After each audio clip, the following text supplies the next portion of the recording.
Netcasts you love. From people you trust. This is Twit. Bandwidth for the Tech Guy is provided by CacheFly. CacheFly.com. Hi, this is Leo Laporte, and this is my Tech Guy podcast. The show originally aired on the Premier Networks on Saturday, November 12th, 2016.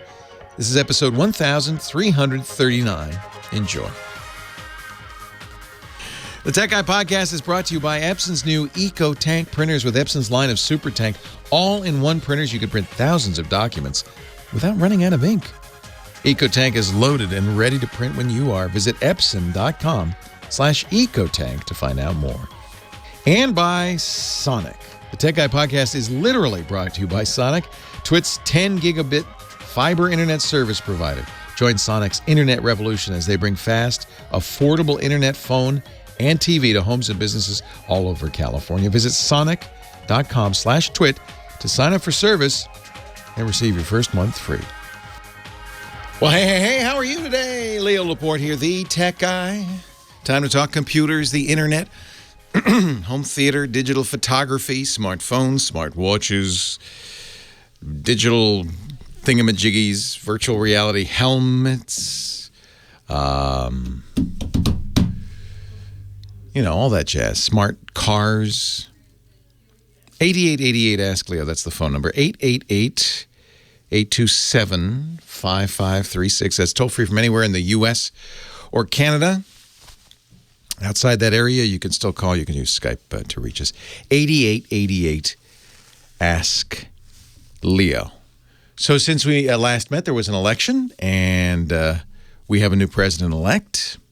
And I'm not going to get political, don't worry, because that's not what we talk about here, except to the extent that politics impinges on technology. Actually, one of the interesting stories of the week was the accusation. There was a lot of blame, of course, when one side loses, and then it has to go around blaming everybody for losing.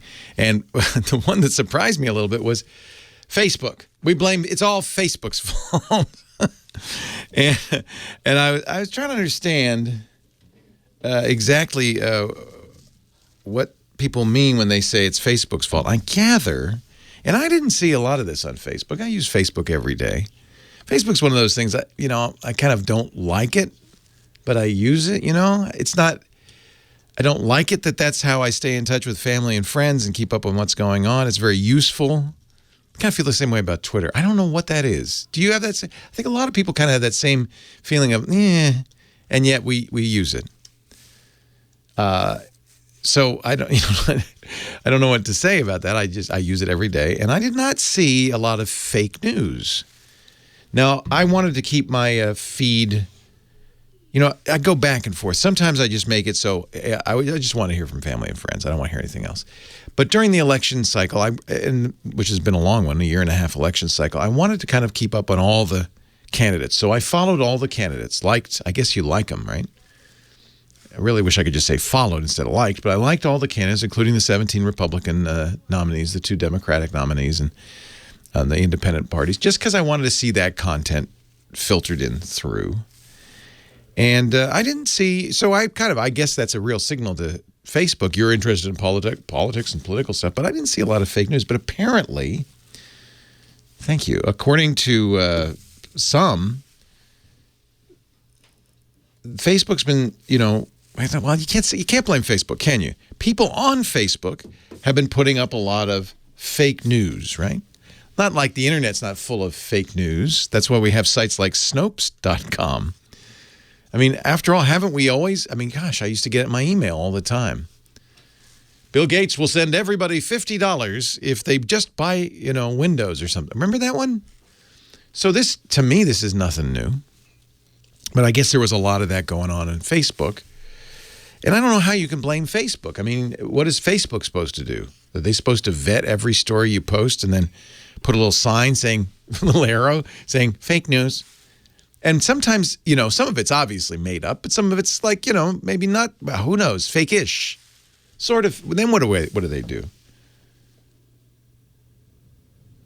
Mark Zuckerberg, when asked, So personally, I think the idea that fake news on Facebook, which is a very small amount of the content, influence the election in any way, I think that's a pretty crazy idea. Voters make decisions based on their lived experience. Well, I don't know about that. I think that's a pretty crazy idea, too. I'm not sure why voters make the decisions they do, but it's a variety of things, including the news that they get. But don't we all understand that the internet is full of all sorts of stuff, including real and fake? I don't think anybody, I mean, it's even a standing joke. You know, oh, I know it's true. I read it on the internet. Har, har, har, har, hardy, har. We all know that the internet is loaded with fake and real news. In fact, I've advocated for some time, and both, in my own personal life, because I've been on a school board and and publicly, that the most important thing we can teach kids today is not how to keyboard or how to use Microsoft Word, but how to use their minds, their critical thinking to read and understand stuff on the internet and to vet it, to consider the source and so forth. The days of, you would say, oh, well, I heard it on CBS, the Tiffany Network, or I read it in the New York Times, the paper of record. Those days are long gone. And, it may even be, I think we're kind of learning, they weren't exactly always real news either. They had more kind of maybe some journalistic standards that they, things like two sources and so forth. But so you didn't, the most extreme fake news you didn't see there. But I think that probably we're on balance in better shape because we have more sources. The trick is, and I do think we saw this, and this isn't Facebook's fault. The trick is to broaden your sources so that you see a broader variety of stuff. That's what I did. I tried to follow all the candidates because I wanted to see what everybody was saying. And sometimes I read stuff that made me froth at the mouth and steam out of the ears. But that's probably not a bad thing. Keeps your blood flowing, and you need to know what people are thinking and saying. So, I think the key is really to when you're looking at anything on the internet, whether it's Facebook, your email, Twitter, a news site, is to kind of keep your radar out, your antenna. And I think we need to teach kids this. And I think on balance, we'll have access to more information, a broader variety of voices. They call the negative side of that the filter bubble. There's a famous book by Eli Pariser called The Filter Bubble. The idea being that all the algorithms on Facebook and Google and Twitter are designed to show you stuff you agree with because you spend more time on stuff you agree with, right? And that's all their goal is, to get you to spend more time. So search results, Facebook posts, all over time kind of begin to move in the direction of things you already believe. And I think that's probably true. Aren't we all more comfortable in reading stuff that we agree with than stuff we disagree with? So I think to avoid that filter bubble, the good news is it's really easy to avoid it. Just keep your eyes open, and no matter how good the filter bubble, you're still going to see stuff from other people. How many people unfollowed people on Facebook because they didn't agree with what they were saying, right? I saw a lot of people posting, I'm going to unfollow you. You keep posting these political posts. I'm going to unfollow you. Friends and family. No, I don't want to see that stuff. So I think that we understand that a lot of, maybe, who knows, even the majority of stuff that's floating in over the transom via the internet is bogus, made up, created by somebody with an axe to grind or a strong position one way or the other. And it's up to us, and we got to teach our kids this very important skill going forward, to vet it, understand it, consider the source. And I think you can do that. I think our kids can do that. So I kind of agree with Mark that fake news, however much there has been on Facebook, and I gather I didn't see as much as is there, fake news is not the problem. Maybe but hearing the other side may be something could help us, right? At least to understand what we agree or don't agree with.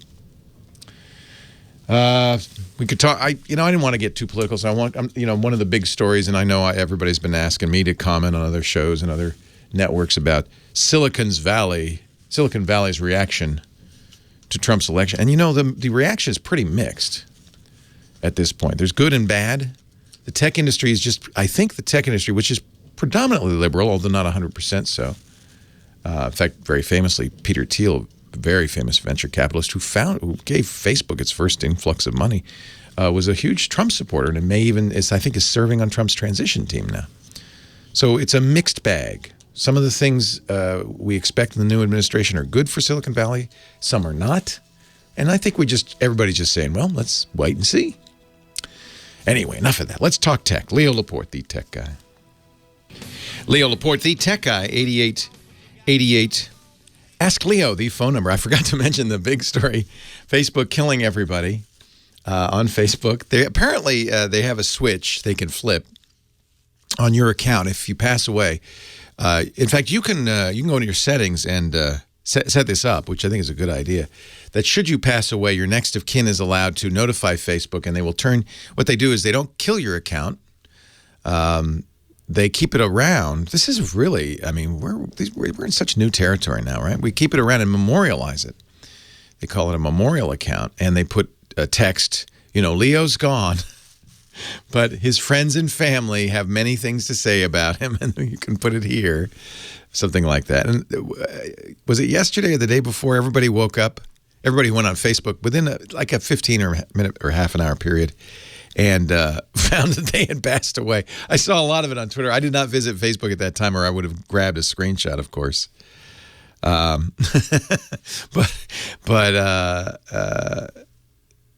Facebook immediately said, that was that was a mistake. We flipped a switch, and you're not dead. Congratulations. But now I think that's kind of cool. Don't you? I always thought it'd be kind of interesting to go to my own funeral ahead of time just to see what people are saying after, Well, now, you could kind of, Facebook gave you a little taste. Did you... Heather Hammond, did you get a little taste of what it would be like to pass away? I didn't. Yeah, I missed it. I didn't go to it soon enough. I wish I had. I stayed away from Facebook for a little. Do you not like Facebook? I don't care. Yeah, I don't think it's unusual to say I don't like it and still use it. Well, I have to for work so much, and then when I log in, I see my own page, and once in a while, there's something cool in the feed first, and then I flip over to the other account. I always feel like my status permanent status should be Facebook, I can't quit you. I just can't. I want to. It's like a abusive boyfriend. I want to get away, but I can't. And really, it's the way I see what's going on with family and friends. And it is really great. I, for instance, missed that some friends packed up and moved from the East Bay to Ireland. You would know Had otherwise. I'd been paying attention, I would have seen that and maybe even gone to the going away party. Oh, yeah. Well, that's another thing. Yeah. I think, I wonder. Sometimes they say now that young people are no longer using Facebook. I don't know if that's the case. I feel like everybody uses Facebook's quarterly results came out last week. 1.79 billion active users, almost 2 billion active users. That's monthly, every month. And daily users was, still well over 1 billion. So somebody's using it. Anyway, you probably are busy answering phone calls, so I won't bother you. But maybe you should tell me which one I should start with. How about that? Just as certainly as we'll all die, we all pay taxes. So let's talk to Seth in Long Beach. Oh, wow. Hi, Seth. Thank you, Heather. Hi there, Leo. Good morning. Good morning. So I hate to stay political, but the last week I've noticed a trend in some California cities where they're eyeballing taxing streaming services such as Netflix, Hulu, etc. Specifically those services. Wow, I hadn't seen that. That's scary. Yeah, and I've been digging around into it, and there are apparently somewhere around 47 Californian cities trying to look at taxing this to, recoup some of the money from cord cutters. Apparently, Pasadena has already agreed to do that. The finance department of the city of Pasadena decided to apply a 9.4% tax on videos. 9.4%. Exactly. On video subscribers, Netflix, HBO, and Hulu. That begins January 1. And as you mentioned, 45 other that is just horrible. What a grab. And the deeper that I dig into this, I've noticed there are other states in the U.S. I believe Pennsylvania was one of them that has already kind of started doing this.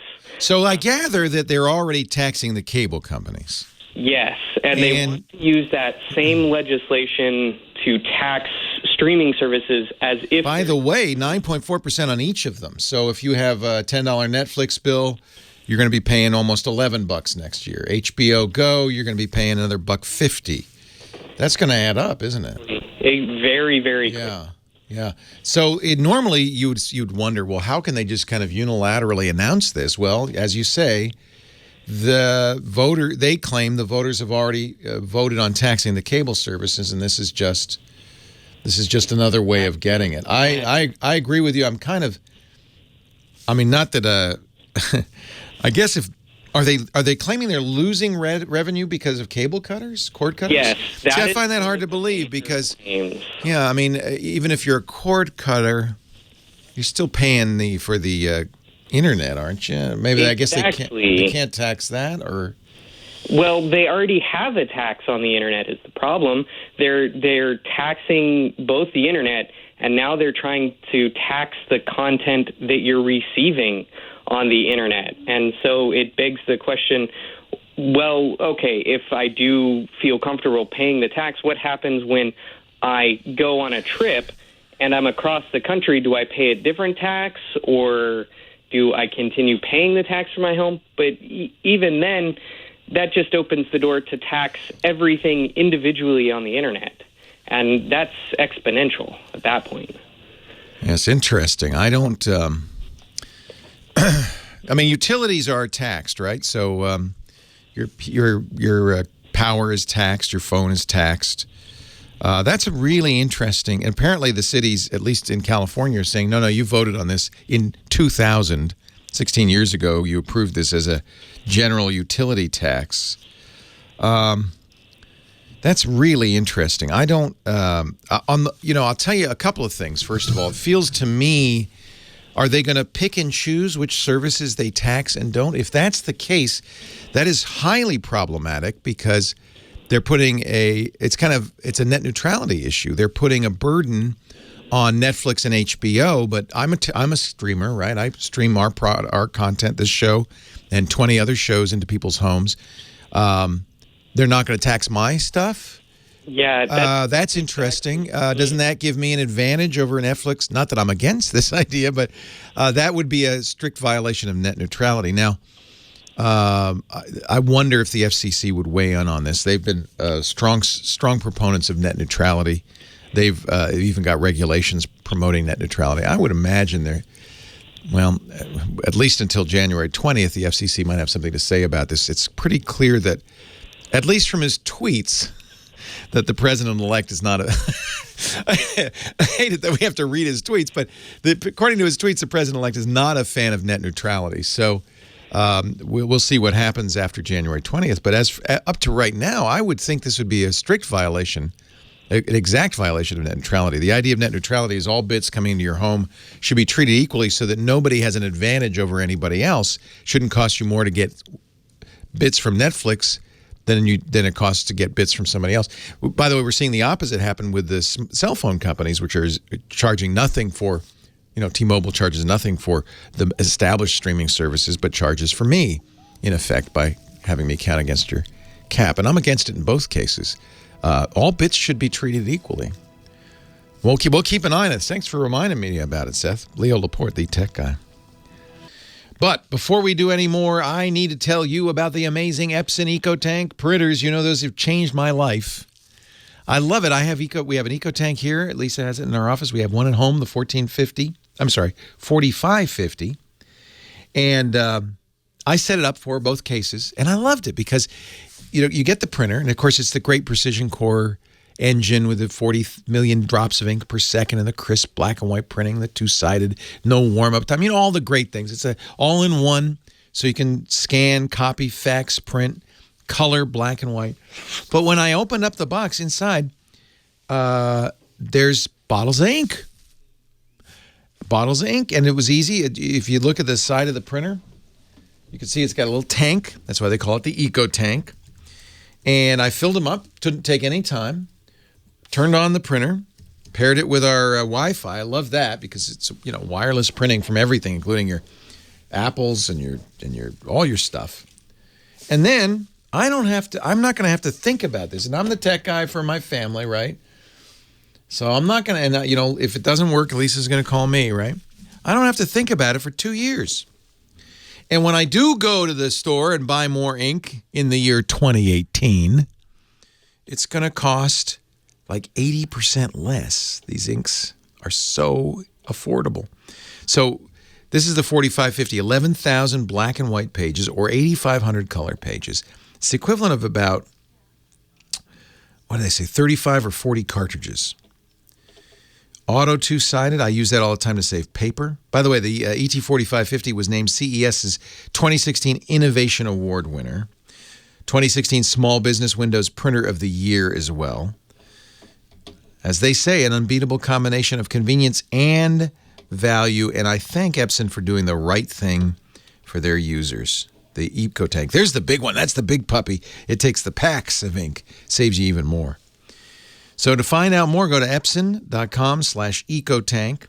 Transform the way your home, your office, your work group prints for the best combination of ease and value. Turn to the Epson EcoTank printers, EPSON.com/ecotank. And we thank Epson for years of great printing for me. I've been an Epson user forever, since the beginning, and for doing the right thing for their customers and making the EcoTank printer. Love it. Love it. Somebody in the chat room reminded me that it's a federal law that the internet cannot be taxed. The Internet Tax Freedom Act, which was passed way back in 1998.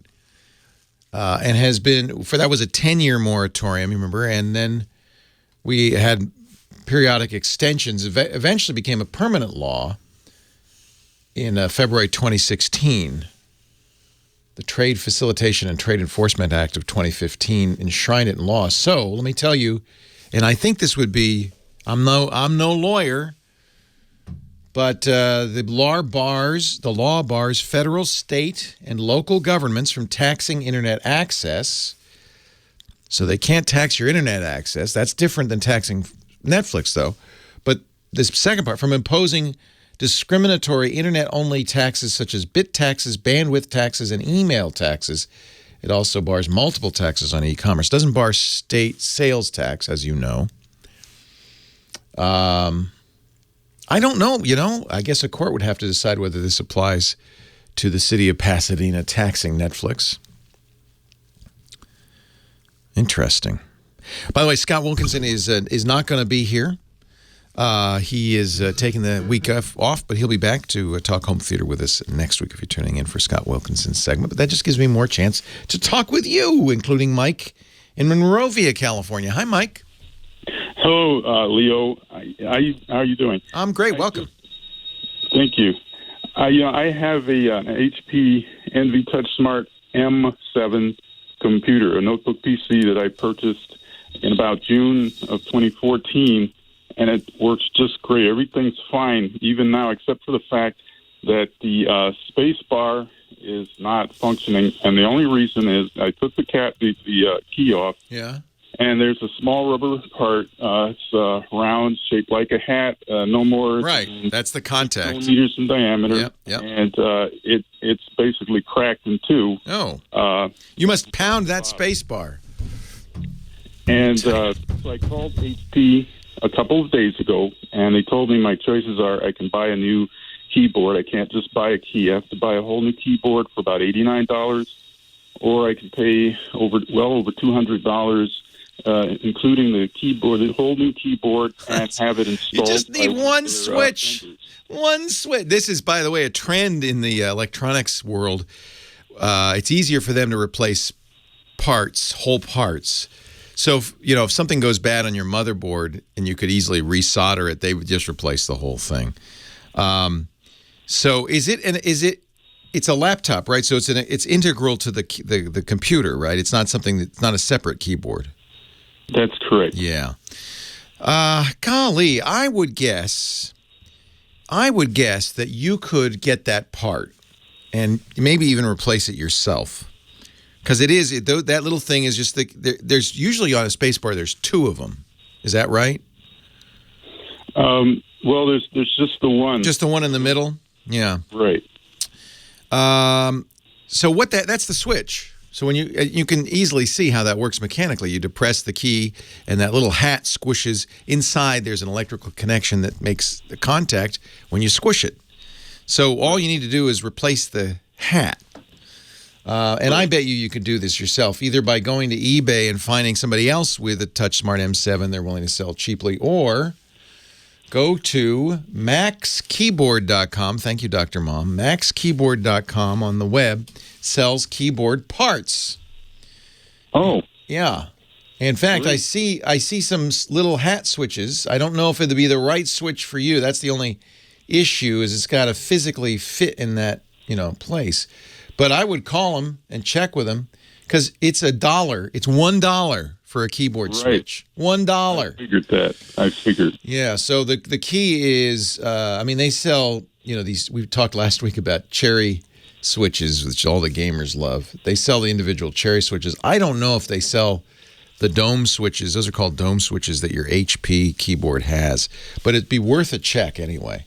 Maxkeyboard.com. And then eBay, sometimes you'll find people who buy used broken computers and sell them for parts, like a pick and pull, right? For cars, you go to the pick and pull, right? And you pull out. Yeah. We need one of those for that, because this is a cheap $1 switch.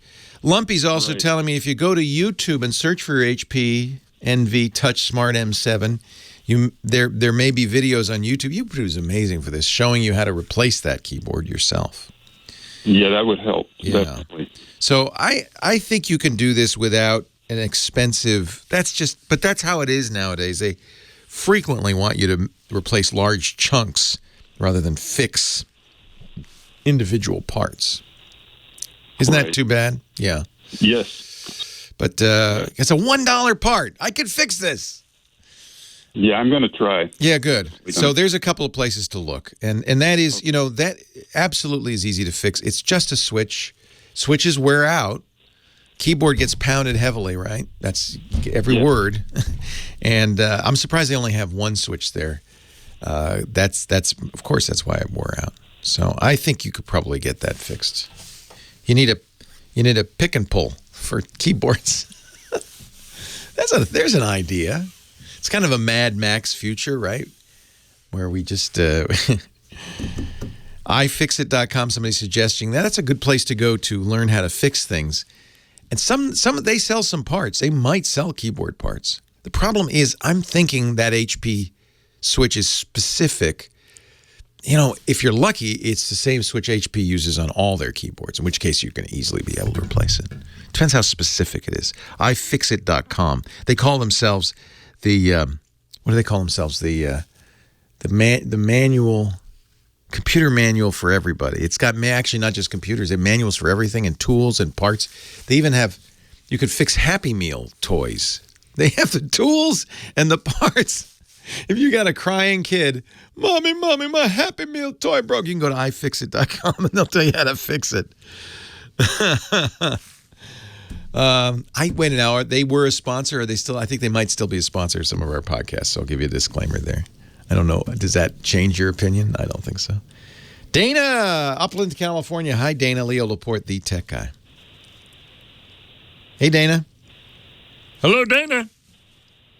I wonder if Dana went to sleep. Let me put you on hold, Dana. Heather will check in and see what's going on. Meanwhile, Perry in Ocean Beach is wide awake. Hi, Perry. Hey, how you doing today, Leo? I'm well. How are you? I'm doing very well. I've listened to you more years than I probably want to admit at this point, but always enjoy catching your show every week. Thank goodness I have that portrait in my basement that's aging instead of me. I could keep doing this for another 20 years. Radio's great that way, right? As long as your voice doesn't age, you're always 35. Absolutely. Yeah, I'm going to hang in there with you that whole time, as a matter of fact. I'm waiting for the day when I start chatting like this. What can I do for you, Perry?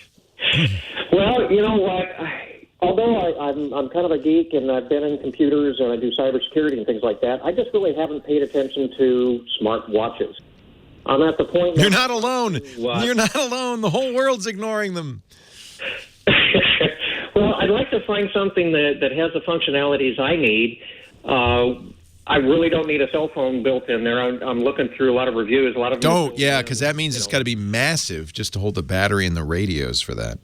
Yeah, Samsung does make a couple with a built-in cellular calling.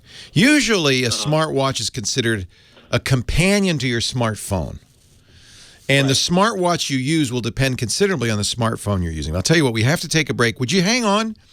Because I would like to help you with this. I happen to have a large, and I'm sad to say, growing collection of smartwatches. I'm kind of an expert on a field nobody cares about. We'll talk more when we get back. Leo Laporte, the tech guy. Leo Laporte, the tech guy. Your geek man. Handling your calls at 8888 Ask Leo, our website where all the information goes. In fact, thanks to the chat room, we have a ton of information on where you can buy replacement parts for your HP keyboard at the website. That's the kind of thing the website's so great for, because you can't write all that down when you're listening to the radio, but we put it all on the website at techguylabs.com. I'm the tech guy. This is my lab. techguylabs.com. 8888 Ask Leo, techguylabs.com. Oh, one more thing. IRC, our chat room, irc.twit.tv, if you'd like to join us in the chat room. They're talking about right now in the chat room, one of our viewers or listeners, I guess, has the new NES Classic Nintendo made. It looks just like a miniature version of the old NES game. It's not the Famicom, is it? It's the later one. And it has all the games, Frogger and stuff built into it. Connected to your TV. I'm not somebody who grew up with the NES, so I don't have the nostalgia factor. And if you don't have the nostalgia factor and you look at these games, you go, yeah, I don't. Why would you want to play that? I remember, because I had an Atari 2600 as a Ute. And I remember when they released a very nice version of Pitfall. I think it might even be for iOS. I can't remember. Atari released Pitfall. They hid in the Pitfall a Easter egg that was the original game. So I showed my son, Henry, who at the time was probably 8 or 9. I said, look, Henry, this is what games used to look like. He said, ew, ew, ew, why would you want to play that? But, of course, as Henry grows up and he shows his kid, Call of Duty, Infinite Warfare, and his kid's got the VR visor on, and he's immersive, and he's in the middle of a battle. The kid's going to say, why would you play that, Dad? That's lame. Before the break, we were talking with Perry in Ocean Beach. He wants a smartwatch. Yes, I do, Leo. Yes, I do. So, what are your? Because there are. I'll give you. There are a few things a smartwatch does. You mentioned phone.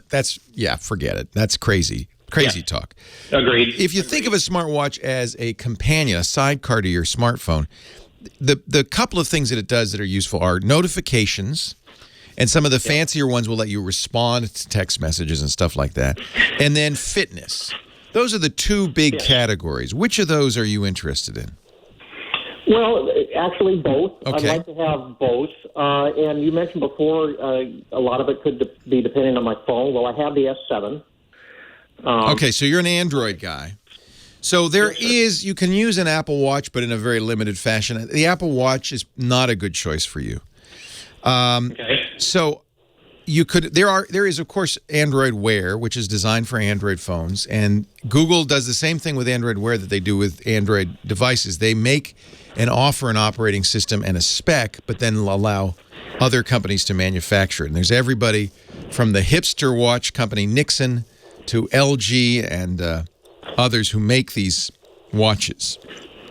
And they're all functionally identical, but cosmetically different.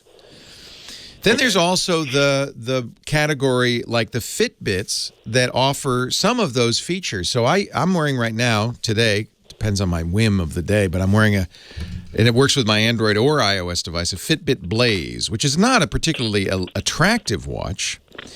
It's less expensive. It's a little over $100. I can't remember the exact price. Maybe 150.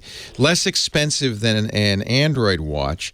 It is primarily an activity monitor, but it will take notifications from the phone. So I can pop up notifications. I can control music playback on it. It has 5 or 6 day battery life. Some people really prize battery life. So the Android Wear watches and the Apple Watch are 1 day watches. You charge them every night.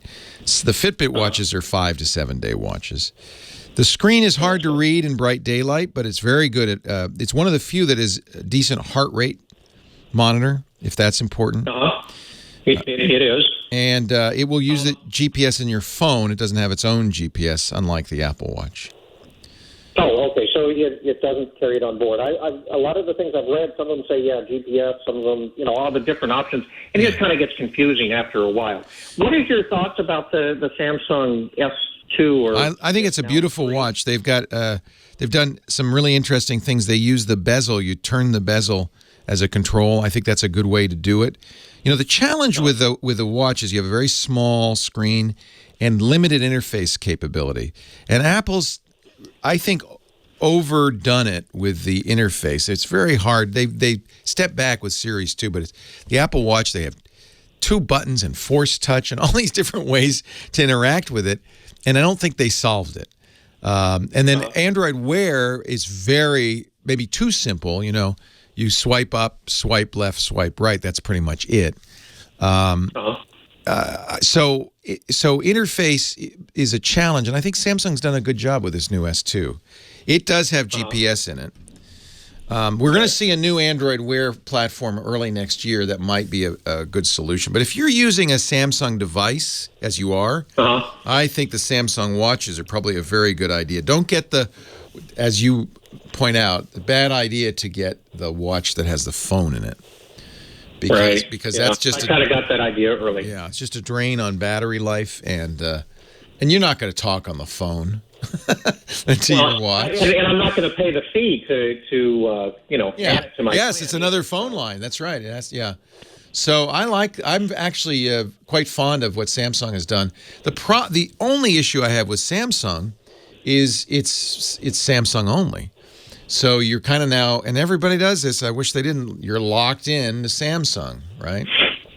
Yeah. But if you know you're going to get the S8 and the new S8, by the way, the rumors are making it looks pretty good. That'll be out in the spring. And they have the classic, and then they have the more recent ones, and they have health as focus, and so I would say this is probably the right choice for you. In terms of functionality. Yeah, I would absolutely look at it. Yeah. Okay, well, do you know the difference? I've seen there's S2 and S3. Yeah, the new one is well, let me look at the spec difference. I've actually played with both. I like the S3. Let me just see what you're going to... Yeah, it always comes down to, is it worth that extra $50, $100 whatever between the two? Yeah, and this is where I'm trying to remember what's new in the S3. S3 uses the bezel, which I really like. I would say go with the S3. I don't think... This does have phone capability, but I think it's like the Apple Watch where you still need the phone next to it. Okay. I think this is a good choice. If I had a Samsung phone as my daily driver, I probably would use the Gear S3. That would be my probable choice. And if you want to save money, the S2. But the S3, both of these don't use Android. They're not Android Wear. They're Tizen, which is Samsung's own operating system. That's a plus and a minus. It's a plus because, well, actually, I don't know why it would be a plus. It's a minus because you have to use Samsung. You're relying on Samsung. Although, hey, big company with lots of resources, they do a good job.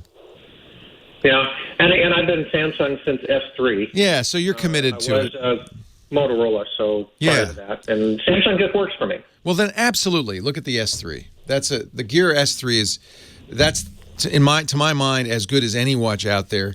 And if you are the only negative to it, I wanted the Frontier. Because I had to give back my Note 7. I didn't. You see how you're locked in? You get locked in, but I think I love the turning bezel. I only wore it for a couple of weeks, but I was very impressed with it. Very impressed. Awesome. Well, hey, I appreciate the guidance and bringing a little bit of clarity to quite a muddled arena of information. It's crazy. So. And I'm going to put a link in the show notes. The chat room is Uncle Bick in the chat room has given me a link to an article on Android Authority comparing directly the S2 and the S3. I see it there. Thank you. Yeah, that would probably be helpful. I don't think there's a huge difference. It looks like the S3 is a little thicker, which means more battery life. They're very similar. It's kind of an evolution as opposed to a revolution. Okay. All right. All righty. Leo, thank you so much. My pleasure. Enjoy your new watch. I happen to like smartwatches. I like wristwatches in general. None of the smartwatches are as attractive as the best wristwatches. Frankly, is even the best Timex. But they are kind of useful. And if you're a fitness buff, having a heart rate monitor and something to count your calories and your steps, I like that. It really incents me to get more exercise. So that's, for me, the main reason I use it. Leo Laporte, the tech guy.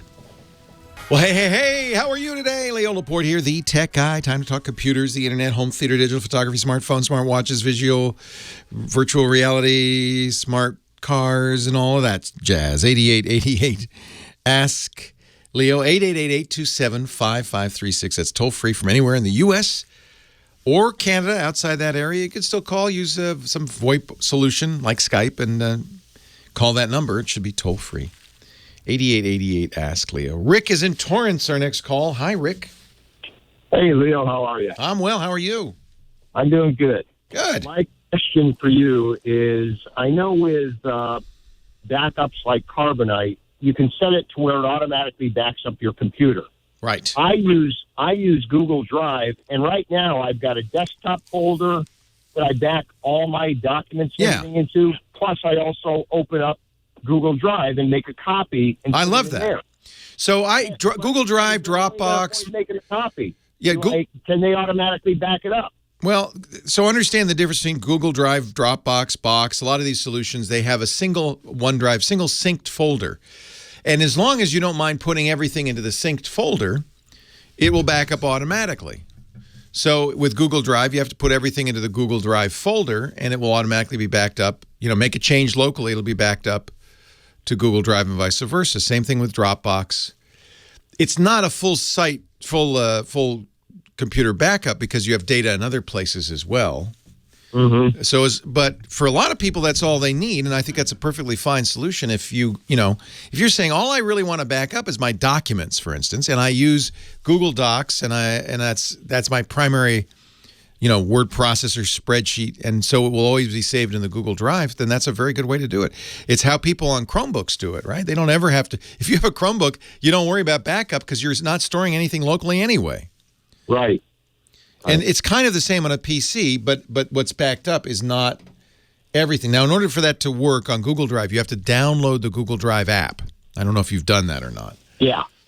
So that's it's just like Dropbox. That's what's doing the syncing and allows you to have a local folder that duplicates what's on your Google Drive. And then it will sync either way.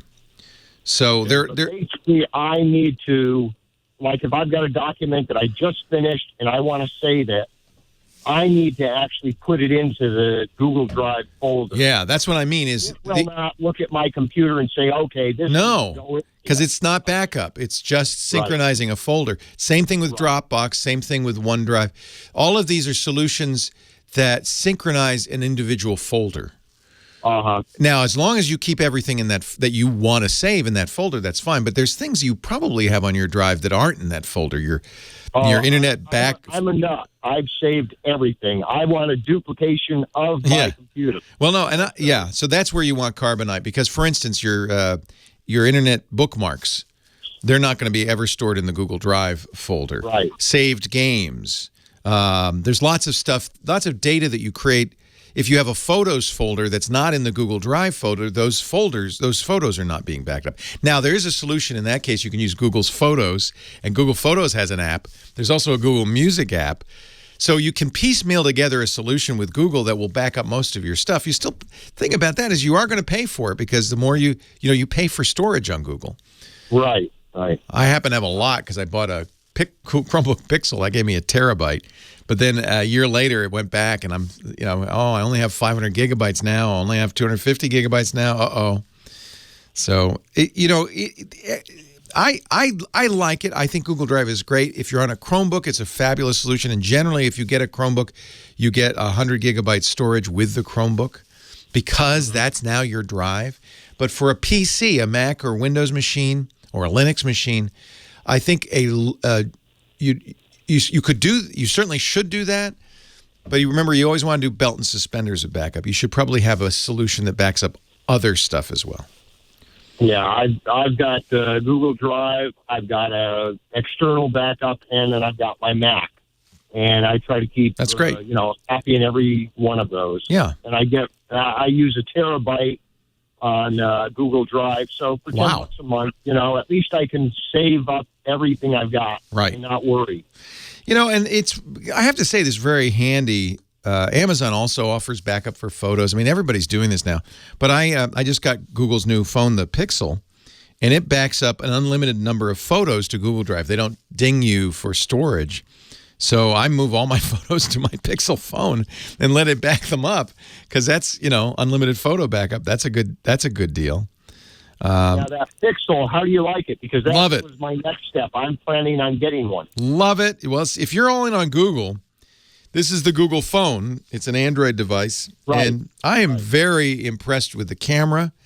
It's a great phone. It's very snappy, beautiful screen. I'm using the little one, the 5-inch. They make a big one too, a 5.5-inch screen. I had that for a couple of weeks. I think this is a great phone. I'm very happy with this. This is my, kind of my go-to now.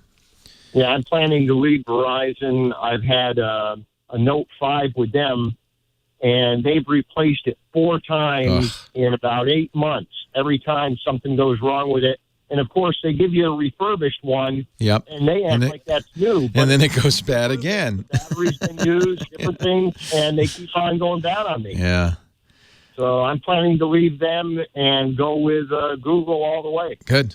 I think for Android, there really is nothing that beats the Google Pixel. They've really done a very, very nice job with this. All right. Hey, thanks for the call. I appreciate it. As long as we're talking backup, I guess that'd be a good time to do a Carbonite ad, huh? We'll go to Paul in Lake Forest, California next. He wants to unconnect his Mac from his network storage. It's too much backup. Can you ever have too much backup? I guess you could. Carbonite's kind of just right backup, right? Here's why I like Carbonite. It's automatic. You don't have to think about it. It's continuous.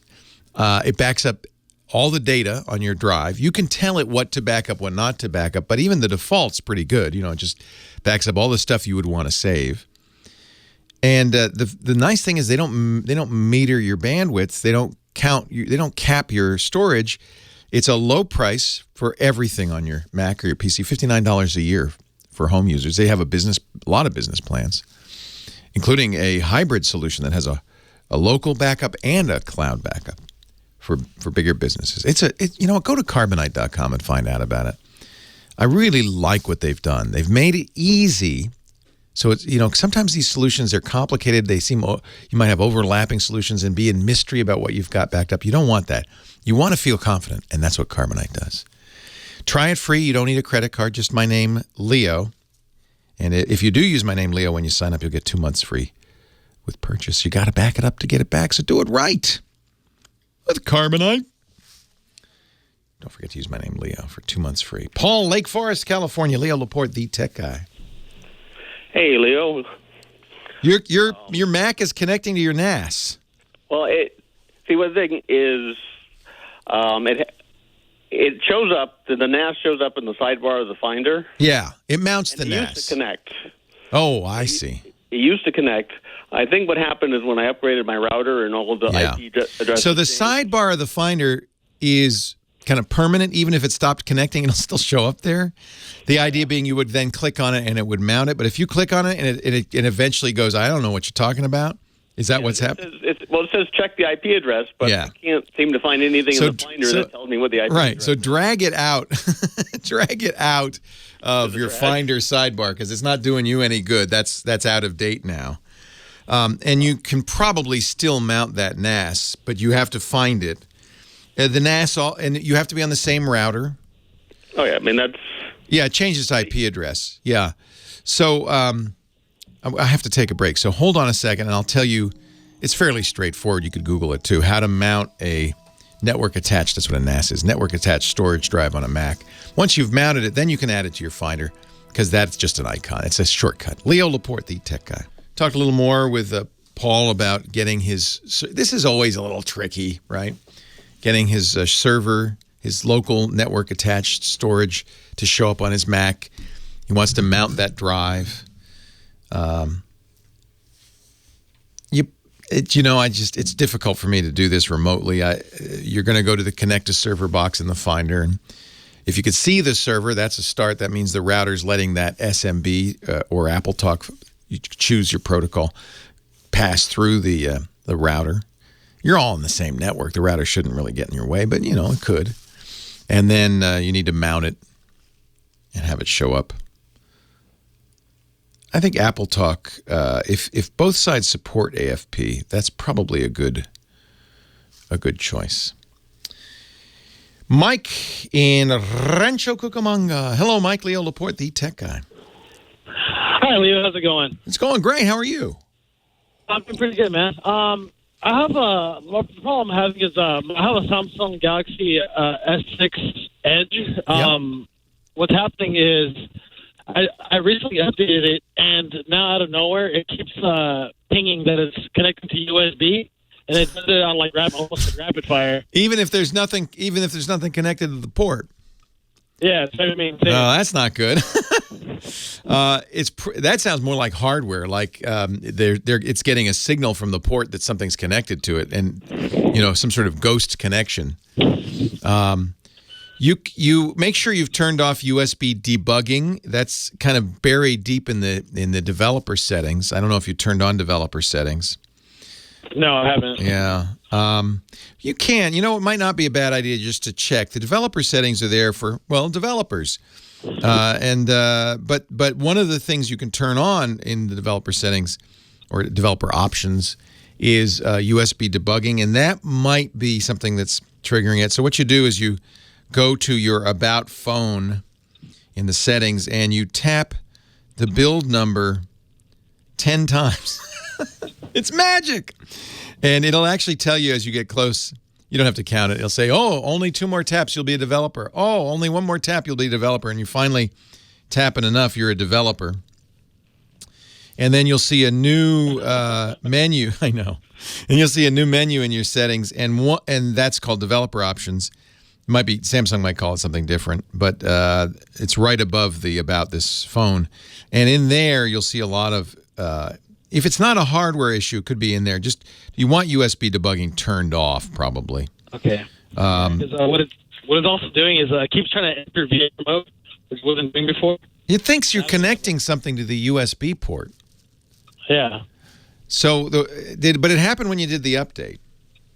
Yeah, it was working fine, and then I updated it. Like, it just at random points during the day, it could be on the table, and it starts pinging. Yeah. Pinging like it's connecting. Yeah, you'd get that message if you connected a USB device, right?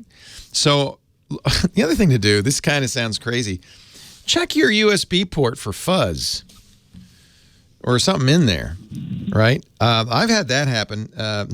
My son said, I can't charge my phone, Dad. I can't charge my phone. It's not taking it. I thought, uh-oh, that's a bad sign on an iPhone. It could be that you broke the port. But he brought it into somebody, and they used some canned air and sprayed it out, and there was just fuzz in there. So make sure you don't have. It'd have to be kind of jumping the pins, some sort of short, like it'd have to be iron fuzz or something. But make sure it's clean in the port. It's what's happening is the port is signaling it. It's telling it you just stuck a USB cable in there, and you haven't. Now, if this doesn't fix it, you don't want to assume a hardware issue until. I hate to say this, but until you reset the phone. So obviously this is untenable. You don't want these pop-ups all the time. It means you can hardly use the phone. So what you might want to do is, if you've cleaned out the port, you made sure it's cleaned. Then the next step would be to, I hate to say it, but go to the settings and reset the phone, start over. Before you install your apps and stuff, make sure that this isn't happening. If it's happening on a fresh restart, like you erase the phone and you start over, that's a hardware problem. There's a hardware problem. And, sometimes you get coincidences, where at just about the same time you updated the phone, your USB port went on the fritz. I know. I hate to say it's kind of the joke among tech people. Oh, just reinstall Windows. There's really 3 levels of tech support you call up. The first thing they do is say, is the machine on? Is it plugged in? Can you actually see a physical connection between the back of the machine and a plug on the wall? Okay. Next step, have you rebooted it? And usually they'll do something like reboot it 3 times, like to give you a feeling like you're doing something instead of just, rebooting it. And then if that doesn't fix it, then the bad news. Well, you need to reinstall Windows. That's pretty much it. Those are the 3 things. Actually, it's a little different on Android, but I should mention you might want to try restarting the phone. You probably already tried that.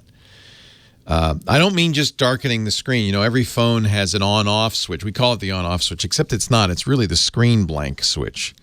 So when you press it, you're not turning it off. The screen goes off, sure, but it's really just a blank the screen switch. In order to get the phone to go on and off, you have to press and hold the switch until you get a pop-up on the iPhone. It says slide to turn off. On Android, it'll give you a power off switch, a power off dialog. Power it off, then power it back on again.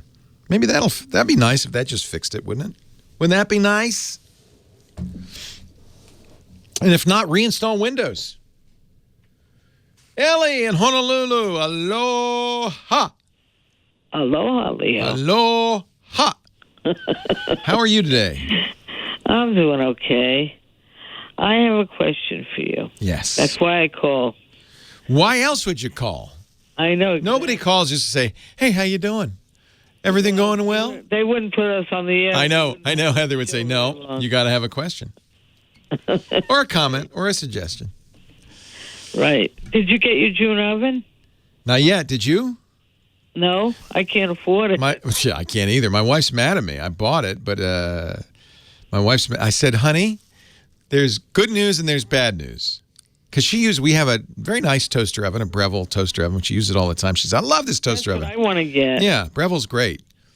And I said, good news and bad news. The good news is we're getting a new toaster oven. Bad news is it's a $1,500 toaster oven. She almost hit me. But I have to. This is an example of, because it's you use your smartphone to control it, right?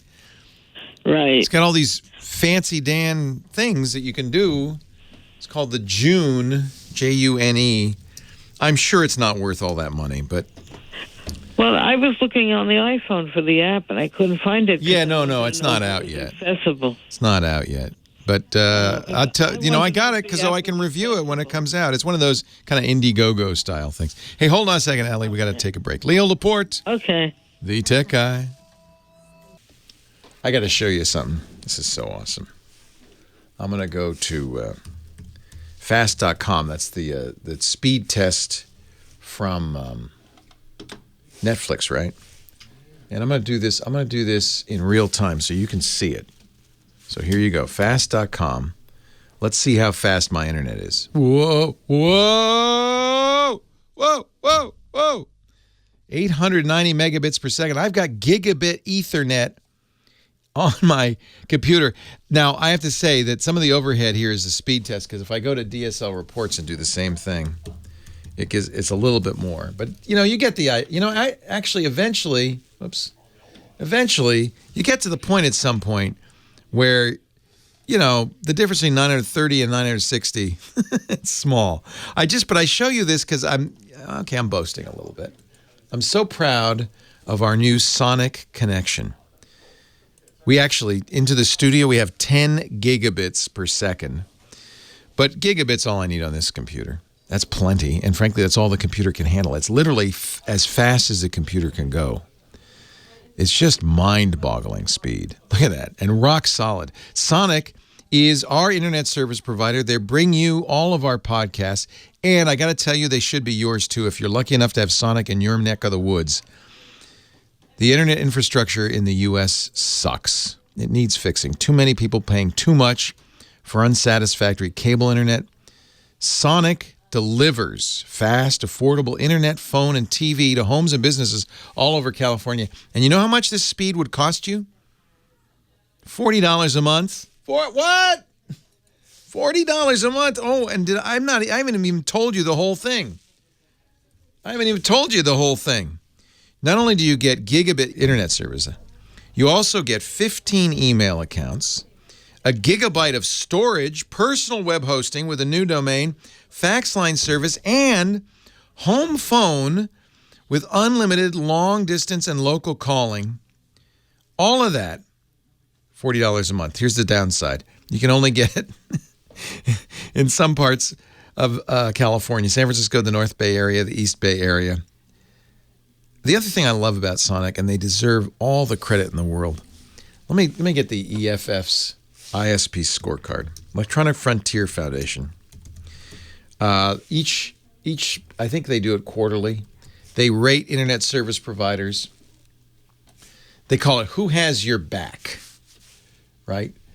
What companies protect you from snoopy government and internet service providers and all of this, protecting your data from government requests? Who has your back?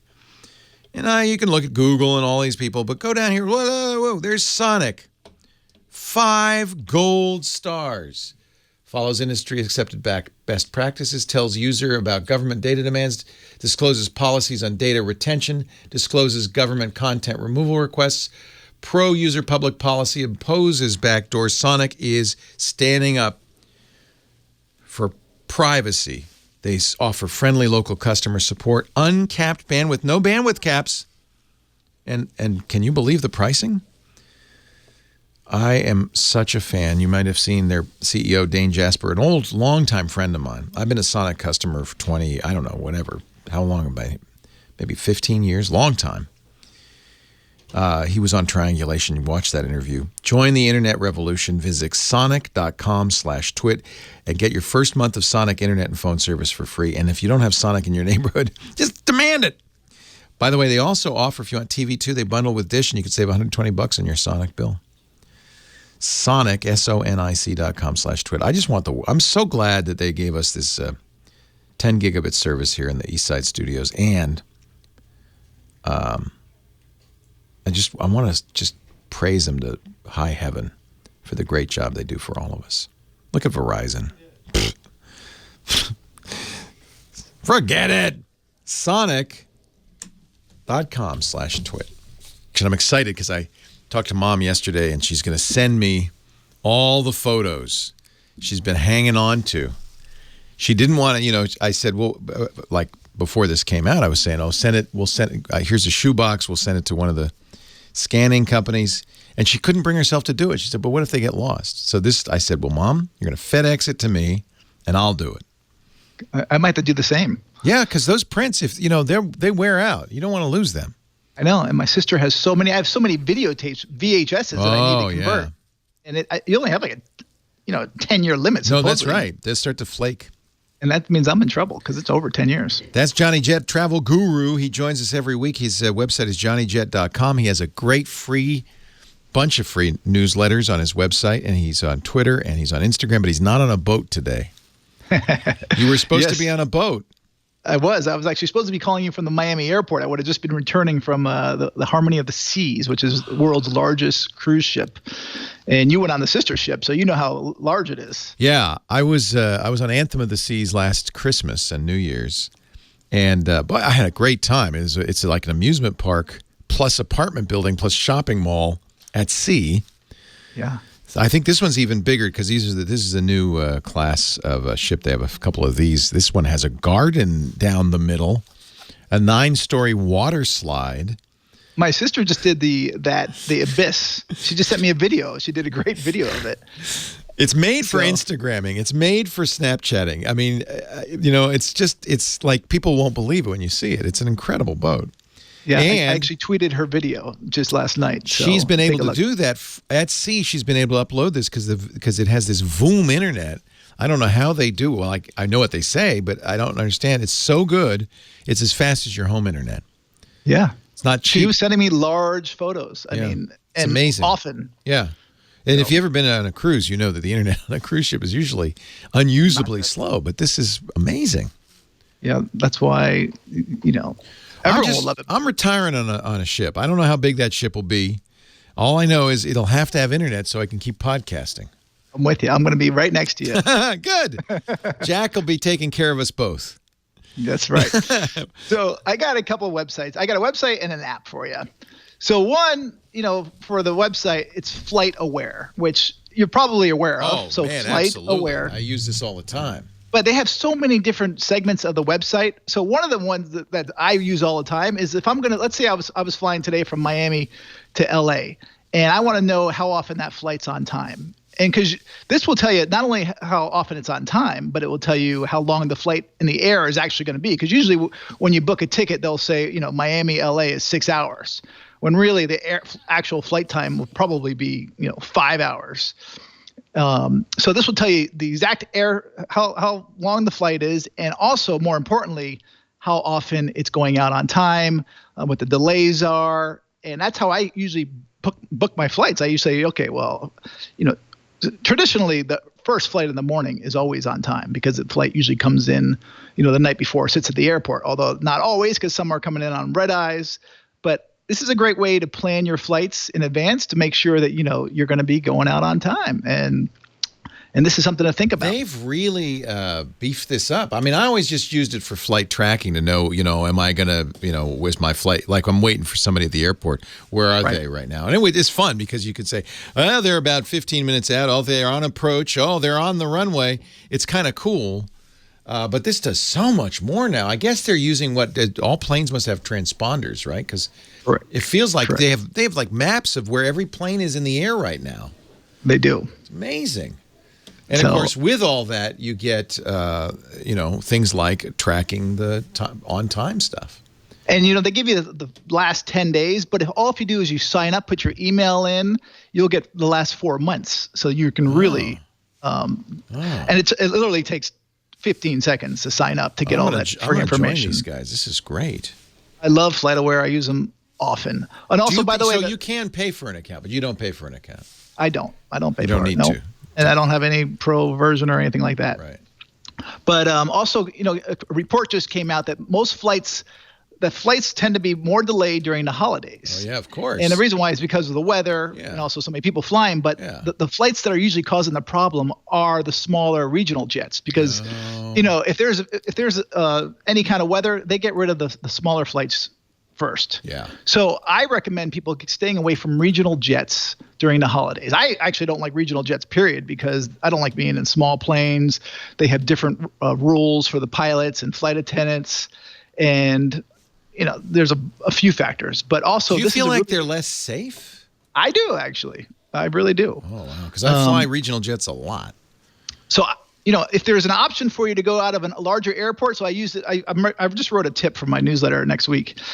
For airports like Erie, Pennsylvania, within 135 miles, you have Pittsburgh Airport, you have Cleveland, you have Buffalo, where they have, much larger planes flying in and out of. So is it worth, driving 100 plus miles to get there, especially in the holidays? I mean, because I've actually been in the Pittsburgh Airport trying to get to Erie. That's why I used them as an example. And I couldn't get out because that flight was canceled, and they ended up busing us, and that whole trip took 8 hours waiting for a bus and all this stuff on Christmas Eve.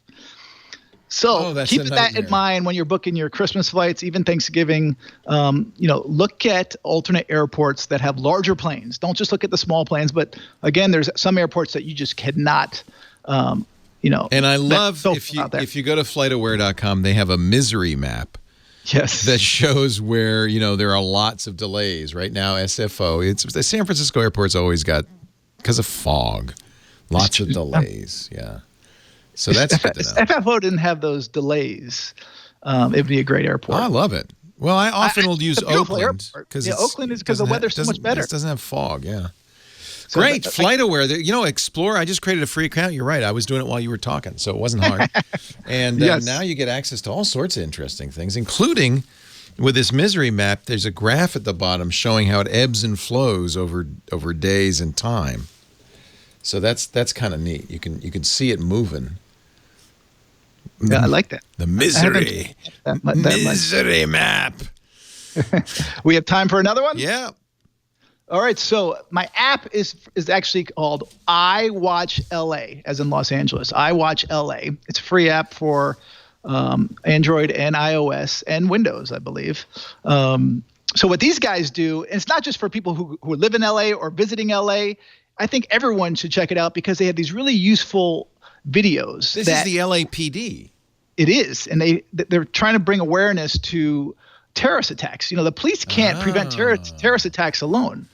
And these guys have certain methods that they use. And especially for hotel industry and airline, they give you tips on what to look for, what to be suspicious of. So if you work at a hotel and someone comes in and says, I want this specific room or a part of the hotel, or they don't have cleaning all the time, or when the maids do come in, that they find of hair. This is the community policing movement. I think this is a good idea. Yeah.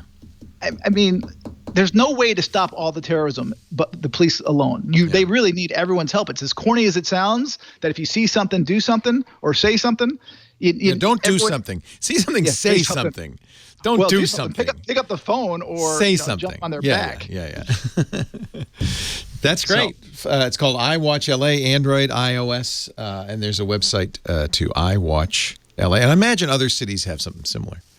They do, but this could be for any city. It doesn't just have to be for. Oh, okay. That's what I'm just saying. I mean, they want you to use it just for LA, but their tips in there could be used universal. JohnnyJet.com. That's his website. Sign up for the free newsletters. Follow him on Twitter and Instagram at JohnnyJet, and join him every week right here. Thank you, Johnny. Leo Laporte, the tech guy. Leo Laporte, the tech guy. 8888 Ask Leo. Ellie, you're so patient. I forgot that we had Johnny Jet. Ellie's from Honolulu. She's been hanging on the line. I'm glad that you hung on. What can I do for you? I want to know. I tried with the Echo to get your show live, and I can't seem to get it to come up live. It's there. It's on the TuneIn application. So you need to. Let me see if I can do it here. Echo. Listen to Twit Live. Now, by the way, that's Twit Live. Twit Live on TuneIn. But see, because she doesn't know how to pronounce. Echo. Listen to Twit Live. Now, oh my God, we're going to have a loop. No, by the way, that's it's going to be Inception live. Here. I'm now listening to myself, talking to myself. Echo. Stop. So there you go, Ellie. So that's the key phrase. And you wouldn't know it because if you're listening to the radio show, you wouldn't know that what you have to ask for is Twit Live. I tried Twit Live and it didn't work. Well, you might say live instead of... Yeah, I think it might be that. It thinks I'm Twit Live. And then Twit is, I should explain to people who are saying, well, Leo, why do you call yourself a twit? That doesn't seem like a very positive thing to say about yourself. It stands for This Week in Tech, and it's my podcast network, which has been around for, since 2005. And unfortunately, in 2005, I thought it was pretty cute to call it Twit. So we're stuck with it. But Twit Live is on the TuneIn app, and Echo supports anything on TuneIn. So you can listen to individual shows. So you can ask for the Tech Guy show on the Echo. But that will be the podcast. It'll be after the fact. So, yeah, but that's the live stream. Yeah, I don't know if you have to say live. You know how that is. The Echo's a little weird, a little finicky. Yeah, it's working, isn't it? You just tried it. I can see. I can hear. Yeah. Did you get your new Mac yet? No. I want to know how the... I know. November 15th, I think it will be in stores, so maybe by next weekend. Okay. They have the little thin one without the OLED bar instead of the function cubes, but I didn't want to get that one because that's just like any other Mac. I want to get the one with the... Yeah, I want to know about the bar. Yeah, the bar, the touch bar. Yeah. And then And then so there's a couple of things I'm most interested in. The screen, of course, the touch bar, how functional that is. But my concern, and somebody in the chat room mentioned this, is the keyboard is the same as the MacBook keyboard, which has a very shallow travel on the keys. And I find it hard to be accurate with the MacBook keyboard. And even after a year of using it, I make a lot of mistakes. So I'm hoping it's the same keyboard, but Apple said, but we've made it feel like it's more travel. I don't know what that means. I don't know, but I can't wait to play with them. Yeah. So do you use a key? Now, people listening don't know that Ellie's blind. Do you use a keyboard?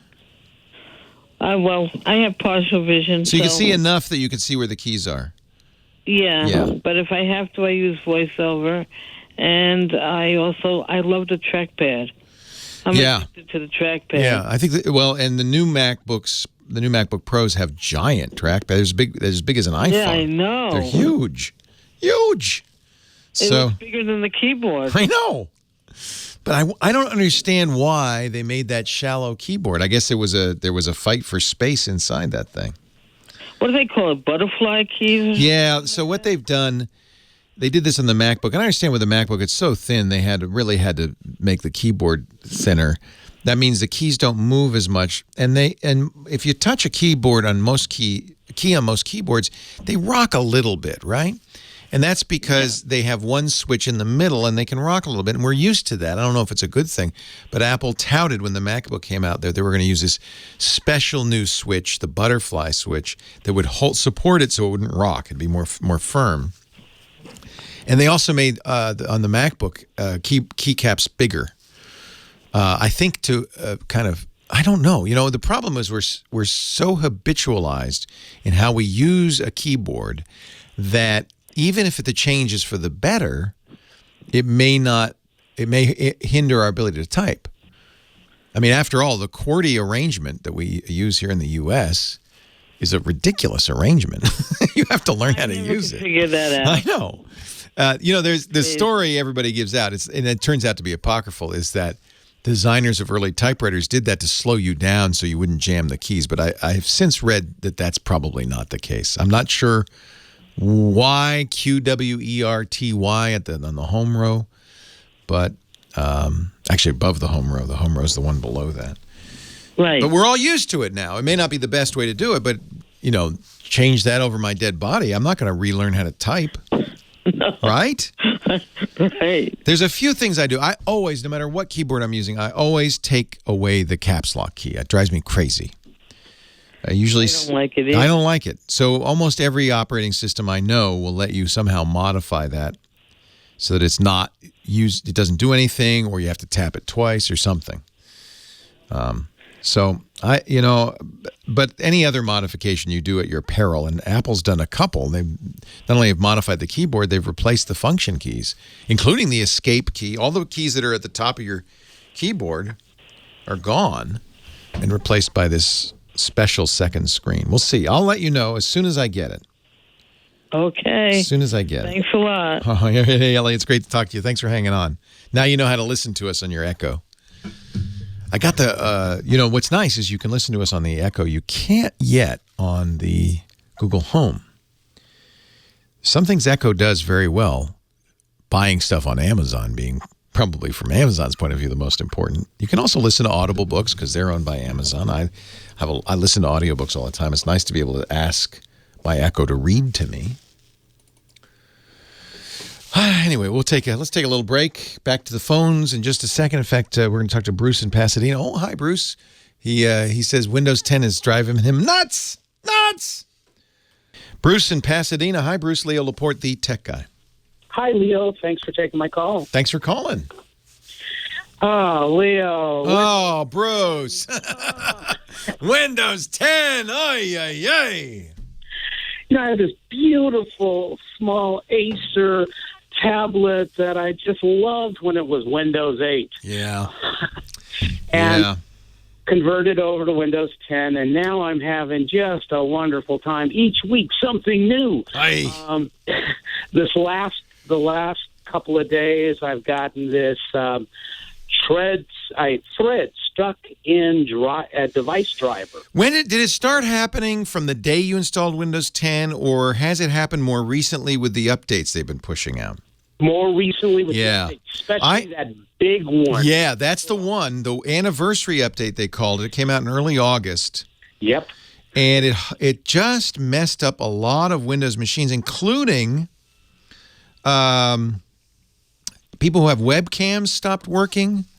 Now, what Microsoft's been doing since is fixing the things they broke. Mm-hmm. But if it's not fixed for you, I don't know what to say, right? You can't. It's too late to go back to Windows 8. Yeah. Well, the question I have really is, of course, I put the Windows 10 on there with a download. I have two other. Yeah. I know where you're going. I gotta put you on hold here because we're gonna take a break for news. Hang on though. I know where you're headed with this, and I'd love to help. Leo Laporte, the tech guy, right after this. Well, hey, how are you today? Leo Laporte here, the tech guy. Time to talk computers, the internet, home theater, digital photography, smartphones, smartwatches, virtual reality headgear, autonomous vehicles, and the like. 8888 Ask Leo. That's the phone number. If you want to call in, moan and groan about your situation, ask for a little help. Sometimes I can't help. I could just commiserate. Like with Windows 10. I'm with you, dude. I'm with you. I don't know what makes Windows 10 more stable. We were talking to Bruce in Pasadena. You still there? Yes, I'm here. Yeah, I don't know what makes it more stable except just continue to install those updates. I suffered for 8 or 9 months with the new Surface Book. Now, this is Microsoft's own hardware. Wow. Made for Windows 10, and it took 8 months for them to get the power management right on this thing, but now it's fine. And I still get firmware updates like crazy. And at home, I have I built a virtual reality gaming machine, kind of high-end gaming machine, all the bells and whistles. Worked great until the anniversary update. That's the one that you had problems with. Yeah. And then it started crashing right and left, blue screening.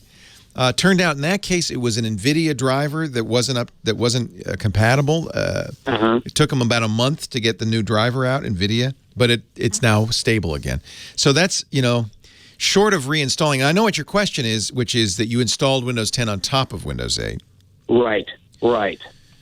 And wondering if I did a clean install, might that make it a little easier for the update to come in and that. Yeah, I mean, it's always worth trying that. Okay. It's a pain, right? Because you got to pull your data off and reinstall your apps. But in general, I always prefer the clean install. Yeah. Plus, if you're doing it today, what'll happen is you'll do the install, and before you go any further, you'll get all those updates to get you up to date. And you're right, it may kind of get it all done in a more orderly fashion. Okay. It also may be you just got a bad update and that'll fix it. Okay. What's been going on? Just constant rebooting, you said? Yeah. In the last week, I've been constant rebooting. Before that, right after the anniversary nightmare update, it would freeze up constantly. And I'd go online and look, and I'd see other people having the same problems. Like, okay, so it's not just me this time. I don't have to take as much anxiety medication. So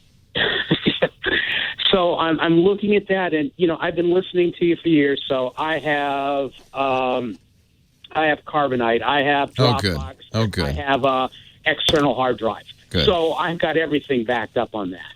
So that's not the problem. So what would you suggest is the easiest way to do a clean install? So once you do the upgrade, you have created something called what Microsoft calls an entitlement on that hardware.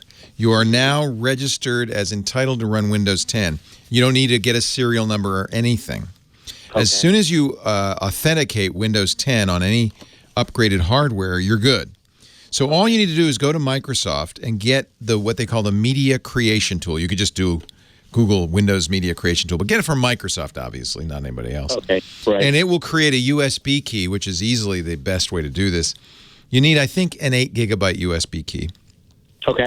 And it'll be a installer. It's actually a good thing to do because now you have a Windows installer, which is always handy. Mm-hmm. then I would wipe the drive. So once you start installing, it'll give you the option to get into the partitioner. Okay. Choose options, and I would wipe the drive. So reformat.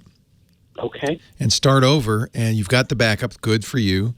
And start over. And I suspect this will be better, unless, the only issue could be rebooting sometimes is a hardware issue. So, in fact, most often is a hardware issue. So it could be kind of coincidentally at the same time as you did the update, you got these errors because of a hardware problem. The problem with going onto the internet and seeing if other people have the same problem is when you have more than 1 billion users, which Microsoft does, even if 1/1000th of 1% of those users have a problem, that's still a lot of people. Sure. And so it's not probative when you see on a website somebody else having the same problem. That doesn't mean there is a problem. On the other hand, I have to say I've been very disheartened by the kind of continued unreliability of Windows 10 with these updates. Microsoft's got to get this under control. Yeah. It's just, people need to trust that you can, because you have to do the updates. So you got to trust that the update's not going to break your existing setup. Clean install would help a lot. And it's fast. Okay. It's pretty fast. It's not, you'll be done by dinner time. Okay, great. Nice to talk to you. Thank you, Leo. Take care, Bruce. 8888 ask Leo. Yeah, Microsoft has a difficult challenge because there are a great many different kinds of PCs. They don't unlike Apple, Microsoft, it makes hardware, but they're not the only one by any means. There's hundreds of manufacturers, but almost a virtually infinite number of combinations of hardware, cards, software, and so it's very hard for Microsoft to thoroughly test. That's why they do these public betas now, and they've really been good about giving millions of people a chance to try the new version before they push it out globally. My suspicion is something went wrong with the Windows update that they didn't catch in the beta test. Well, we know there is because so many people's webcams broke. Almost everybody who didn't have a Microsoft webcam lost use of their webcam with the anniversary update last August. In fact, the anniversary update was supposed to come out on the anniversary of Windows 10, July 29th. It started shipping August 2nd. I got it almost right away. But it slowed down rapidly. And there were people in September and even later that didn't get it yet.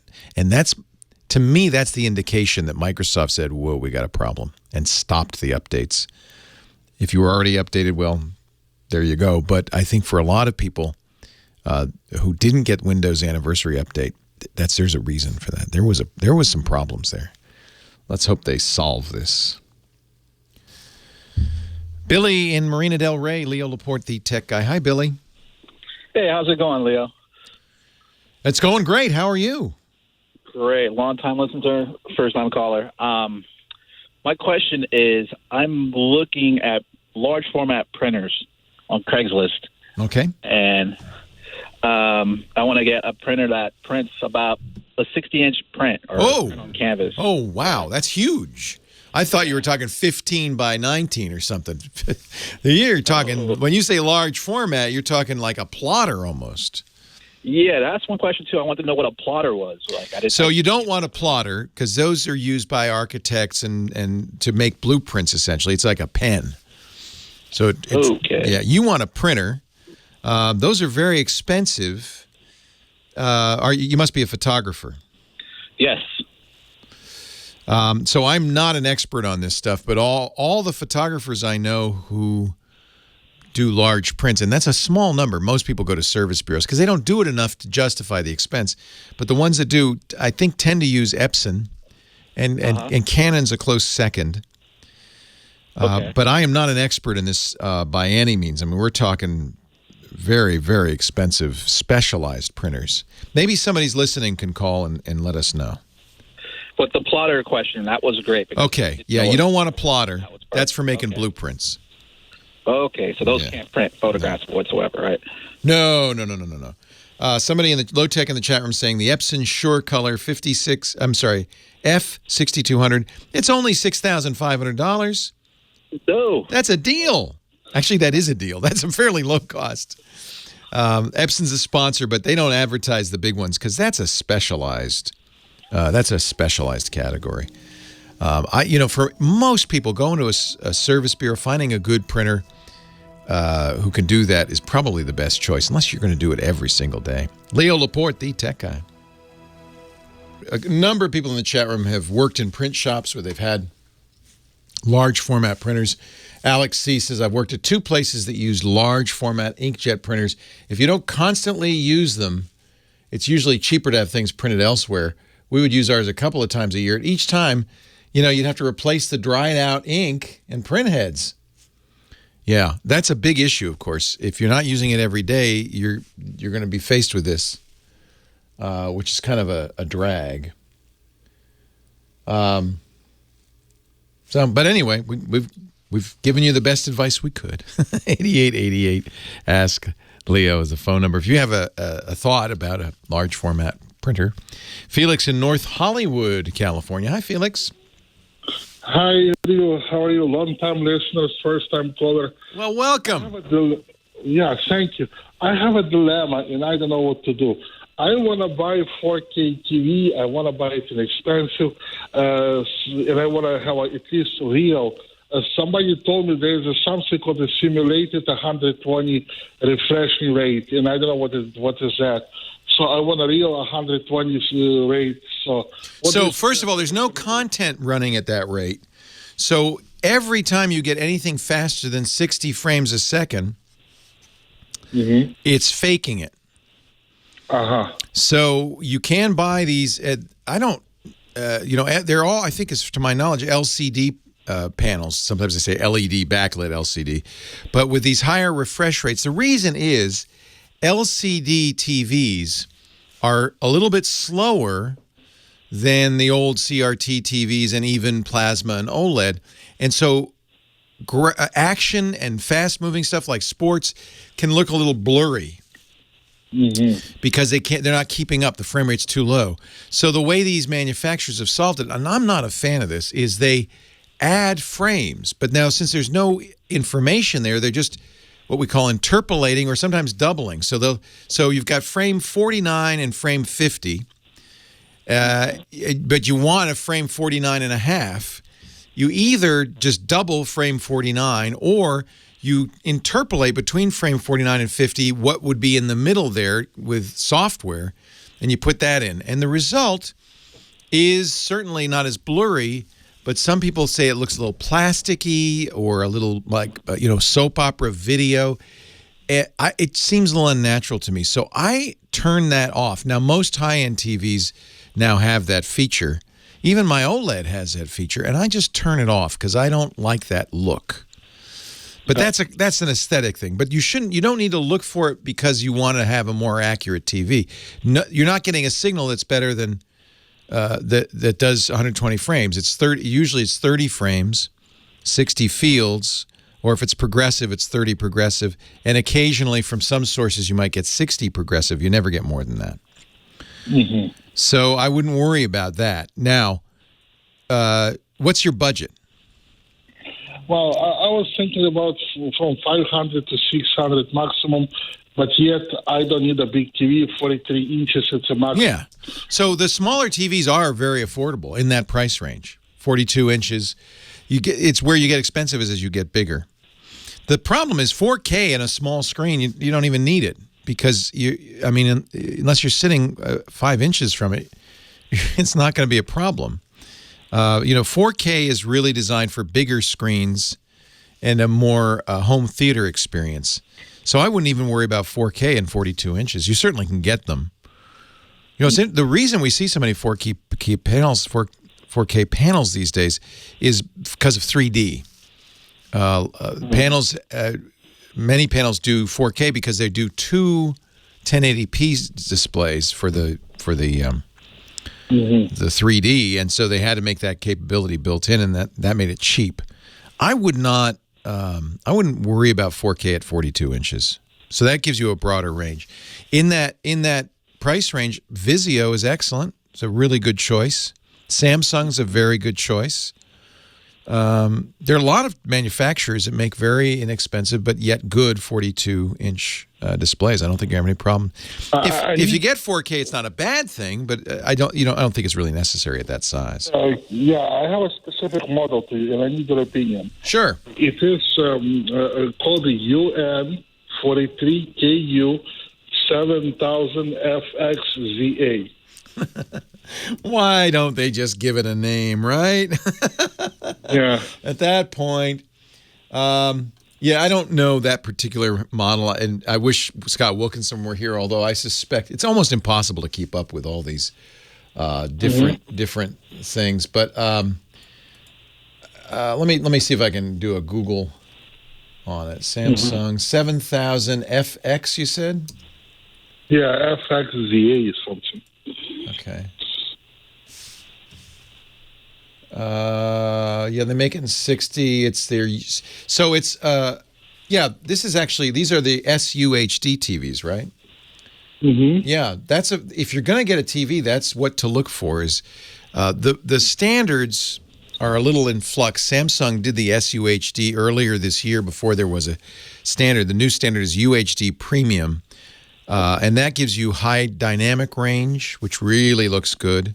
No, that's a great set. If it's got the price you want, that's an excellent set. It's Samsung's. I looked at the Amazon and they have it even slightly cheaper. Fantastic. I have no problem with that. I give it my seal of approval. Yes, thank you. One last question. Yeah. Since Amazon, this is a Best Buy I was looking at. In Best Buy in California here, they do price matching. The question is, should I bother with Amazon directly, or because I'm a Prime member? If they'll price match it, it's nice to have a local retailer you can bring it back to if there's a problem, and they'll deliver it and all that. I actually bought my very expensive 4K TV from Amazon precisely because they had Prime, right? They had free shipping, and they do white glove service where they actually bring it in, unbox it, set it up, let you inspect it, and they'll take it back if there's any problem. So if you get the white glove service, that's nice. And the reason is they're trying to compete with local retailers because everybody says, well, I'm going to get it from the local guy because I can go pick it up and I can bring it back if there's a problem. Amazon's trying to compete at that level. Wherever you get, if you can get it locally at the same price, I'd probably get it locally. Less likely that it's going to get damaged in transit, all of that. Mm-hmm. Thank you very much again. I'm listening for a long time. Thanks, Felix. Hey, input for a long time. I appreciate your listening, and I think you're going to enjoy your new TV a lot. Thank you very much. One more thing. I like to watch animation, so I specifically want to buy to watch, let's say, Japanese animation. Yeah. So I think if you can get a 4K stream, now this is the next challenge is getting 4K content, but there's 4K streams on Netflix, Amazon Prime, Vudu. There are more and more 4K streams. I think that's the coming thing. Of course, to do that, you've got to make sure you have very consistent 15 to 20 megabit download speeds on your internet provider. Anything less than that, you won't get 4K. Leo Laporte, the tech guy. Carl on the line from Santa Barbara. Hello, Carl. How are you doing, Leo? I'm well. Welcome to the show. What can I do for you? I'm looking for a software that I can take two hard drives, let's say a brand new hard drive and an old hard drive. It'll analyze the two hard drives, and then it will tell you all the files that are on the old hard drive that are not on the new hard drive. In the computer terms, we call it a diff or Okay. difference. And I'm sure somebody has made a hard drive diff program. Let me look for you. I've been looking for years. Usually you do it with files. So I have a Word document, and then I send it to somebody, a lawyer perhaps, and they've changed it. And I can run a diff program against it to see what the differences are. Mm-hmm. Let me see what kind of tools there are to do that. There's one called Kaleidoscope, which does exactly what you want. It is a Windows. It looks like it's. Let me see it's $69, but there's a free trial. Might be Mac. Are you Mac or PC? PC.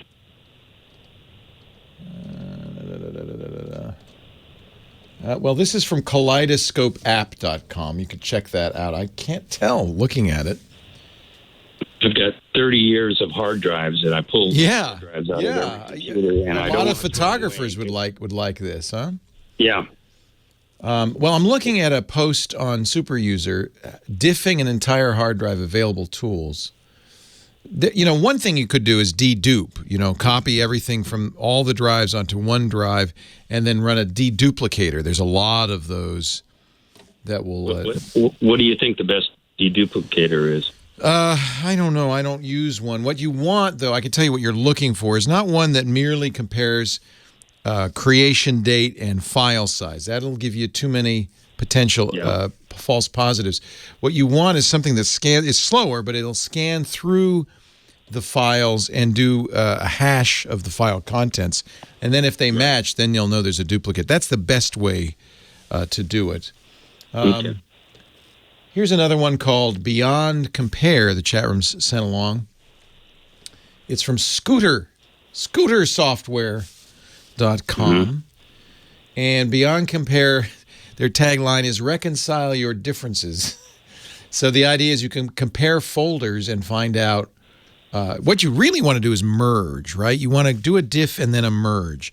So you want to do compare two folders on a single drive, on two different drives, see what the differences are, and then merge them into a single folder that has the unique files from each. So that's a diff and a merge, and those are it's a very common computer task, actually. Sometimes inside files at the file level, sometimes inside folders. And if it can do folders, it can do hard drives. You just have to select the folders you want. Here's one that's an open source differencing and merging tool for Windows called WinMerge. It can do the same thing with folders and files. I'm getting quite a few of them here, actually. Yeah, because what you'd like is something kind of automated. You can just run it against this. These tools have been around for a long time in the Unix world, and that's why they're called diff and merge. Those are the Unix names. So once you understand what geeks call this, it'll be easier for you to find the tool that'll do this.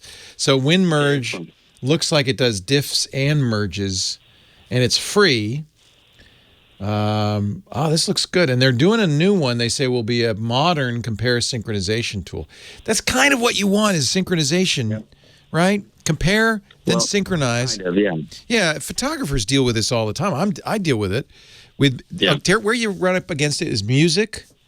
I've been downloading and buying music for 100 years, and I've got copies of everything, some dupes, and photos. And that's why you want something that goes deep enough, not just to look at the creation date and file size, but look inside it. Because really, maybe that's the same photo, but one is the edited version, that kind of thing. You want to really make sure that they're that it's smart enough to know the difference. Exactly. I think WinMerge looks like your best free choice. And then that scootersoftware.com, Beyond Compare, you could try for free. That looks very interesting. It looks like they've been working on this one for a while. When I look at the feature list, it's pretty impressive. Okay. Well, I'll check them both out. Well, thank you very much. You're welcome. I mean, this scooter software has been around long enough that they do not only folders and hard drives, but they'll do FTP sites, cloud storage, zip files. So they really can do a good job of finding the differences and merging them. Diff and merge. Carol in Simi Valley. Hi, Carol. Leo Laporte, the tech guy. Hi, Leo. Okay. I am a Chrome Google person, thanks to you. Okay. I have a Chromebook and a Chrome telephone and a Google phone. Okay. I bought my Chromebook back in March, and my battery icon disappeared. Uh-oh. Last weekend I spent about almost 3-4 hours on the phone with HP. I lost my battery icon, and what happened? Did you try a power wash after that happened? Yes, we did a power wash. We did a reset. I went to Best Buy. I got a new cable. I got a new adapter cable. Does it, Joe? You can't charge it, or? Yes, what was happening is that it wouldn't. After I got the new cable and everything, when I would take it out, it wouldn't hold. And then when all right. That's enough. That's a physical hardware problem, and HP needs to replace it. That's a bad battery. Okay, and when we did the Control-Alt-T, and I think it's all of that software. It's not software. It's a bad battery. Okay, we did that control, and it went in there, and it said there was no battery in there. Yeah, it's a bad battery. There's a battery in there. It's just bad. It's not holding a charge, so it's not seeing it. Okay, now is it under warranty? How old is the Chromebook? Okay, it's since March of this year. Yeah, it's under warranty. Those guys should fix it. They're wasting your time. Say, I want a new one. So we did go back and forth 3 hours back and forth. That. So they sent me the box. They sent me the box this week, and one day because I use it for work, and I take it to work every day, and I had to lug around with the cable with me. And when I came home that day, and the box was at the house, I was going to put it in the box, and the battery icon popped, and I'm like, what is it doing here? And it started charging. What the what? So it fixed itself. So I got. Of course, I got to call HP and tell them. No, send it back. Get a new one. So that could be okay. So maybe it's not the battery. Maybe, but it's definitely a problem. Like you're not seeing the battery, so that means the connection inside the laptop is bad, or the charger's, but there's something physically wrong with it. And the fact that it started working, it doesn't change anything because it's just going to go bad again. Yes, that's what I'm afraid of. So just send it back. Okay. Because it's working now, it's charging. Oh, I understand I guess, look, use it for a week. See if it does. If it doesn't go bad, then I guess it was all right. But my sense is there's something shaking loose in there, or the connection's bad or something. But you know what? I understand you don't want to be without it for a while. Try it for a week. Just took you a little while to send it out. Leo Laporte, the tech guy. Leo Laporte, the tech guy.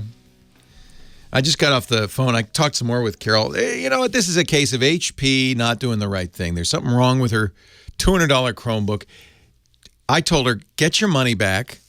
Don't patronize. She said, I love HP. Don't. I hope they're listening right now. Don't. I hate you, HP. They should replace that. Cost them more money to mess around with her for 3 hours on the line than they made on that darn thing. They should just take it right back and fix it. Since they didn't, get your money back. Go out and get a better made Chromebook. Dell makes a good one. The new Samsung Pro due any day now. Beautiful. The Dell Chromebook 13 is their business class Chromebook. It's beautiful. It's gorgeous. It's a little more expensive. It's $429, but you use this for work. Get a good one. Enough said. I'm going to stop right now because look who's here. Lo and behold, it's Dickie D. Dick D. Bartolo, Mad Magazine's maddest writer. Wow, he's here? In the studio. Hi, Dickie D. How are you? I'm very well. How are you? I'm good too, sir. How's life in the Big Apple? Can you wave to your neighbor, Mr. Trump, over there? Just wave. You know what they're saying now? I don't know if this is true. That he may only go to Washington during the week and go home. He'll go back home to New York on the weekends. Oh, yeah. Okay. So you're not going to lose. You're not losing a neighbor. Oh, you're gaining a president. Good. See? And he'll probably take one of the Trump names off his hotel to put it on the White House. I think that's a great idea. Yeah. The Trump House. Trump House. I like it. I like it. And as long as we're at it, white, that's so boring. Gold House. It's definitely going to be gold before long. The Gold House. You can trust me on that. So Mr. D. Bartolo usually joins us with a gadget or a gizmo. That's why we call him the Gizwiz. Yeah, well, I have something for Johnny Jett. Oh. CES has something in November called CES Unveiled, and it's a look at technology that is coming out. And I'm walking by this little thing called the SNOO, SNOO. I used to have a snood when I worked in the kitchen. It was a little hair thing. Oh, no. This is for babies from 0 to 6 months. Now you I lay guess that them. rules me out. Yeah, I think it does. Well, I try to get in it too, and they said, no, you can't do that. I said, oh, take off my shoes. They said, no, you're not getting in there.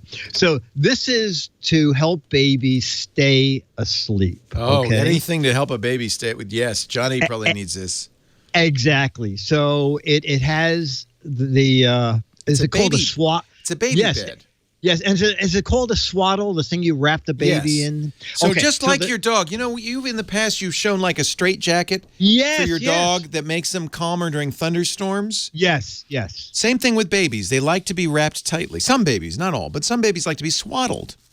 Okay, well then the swaddle's attached to the side of the snoo so that the baby can't turn over face down. Oh yeah, that's because you don't want that, right? Right. But then there are microphones in there.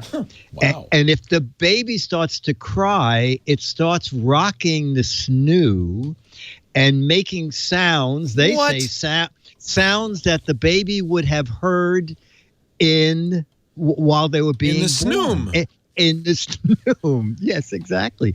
And it has 4 different levels depending on how much crying the baby does. So it rocks the baby back to sleep. Now, this is bad because if the baby hates it, it rocks harder. Yeah. Yes, right. But I used to do this with our babies. I would rock them gently. You don't want to shake them too hard, and they would go back to sleep. Yeah. That's neat. Then after 4 minutes, 4 or 5 minutes, if the baby is still crying, then it pings you. It sends you a message that the baby is still not upset, baby and is you should not you should go take it. How much is the snoo? Oh, okay. So it's not inexpensive. What a surprise! Exactly. I feel sorry for new parents. There is so much stuff to buy. Yeah, well, it comes with the three devices and the power pack. It's $1,100. What for a baby crib? $1,160. Oh, you know what this is? But this is for grandma to get. This is for yes, I think you poll everybody in the neighborhood, right, and say who's having a baby in 6 months that wants. Rotate the snoo. Yes, exactly. Yeah. Exactly. So this is basically a robot parent. That's there you go. The snoo when it's just too much trouble to get up and rock your baby. Right, exactly. No, believe me, it's the most exhausting thing I ever did was have babies. And I didn't even have them.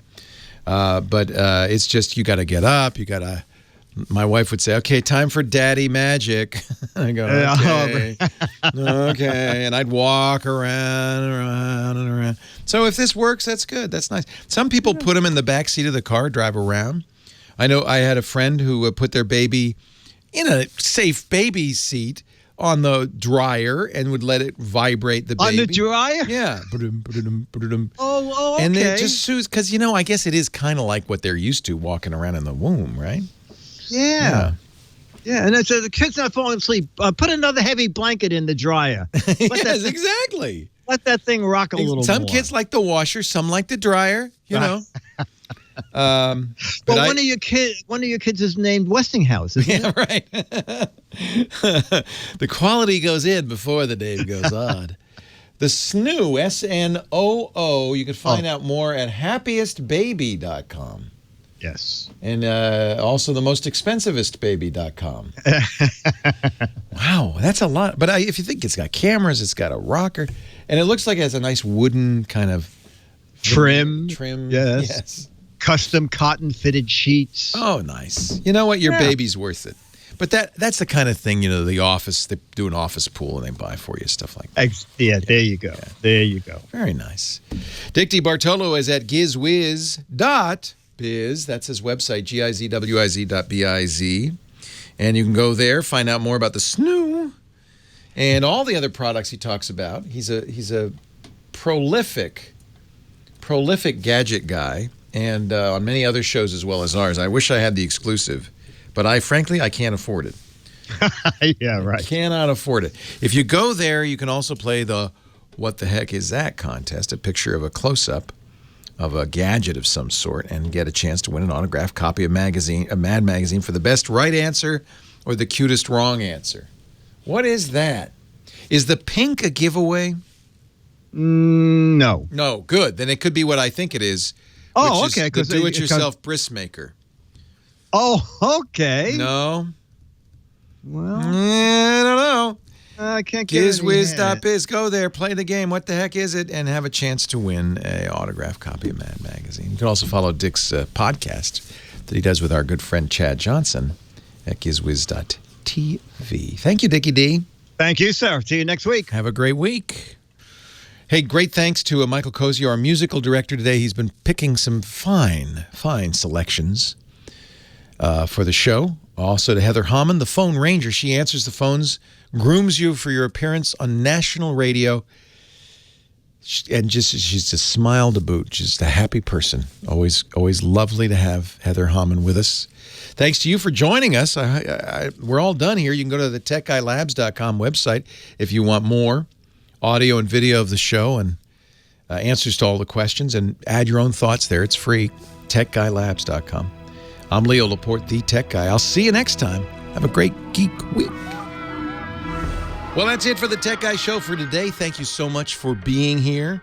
And don't forget, it's just the tip of the iceberg. We do nearly 30 shows on the Netcast network. It's called TWIT, T-W-I-T. It stands for This Week in Tech, and you'll find it at twit.tv, including the podcasts for this show. We talk about Windows on Windows Weekly, Macintosh on Mac Break Weekly, iPads, iPhones, Apple Watches on iOS Today, security on Security Now. I mean, I can go on and on and on. You even get your daily dose of tech news with Tech News Today. And, of course, the big show every Sunday afternoon, This Week in Tech. You'll find it all at twit.tv. And I'll be back next week with another great Tech Guy show. Thanks for joining me. We'll see you next time.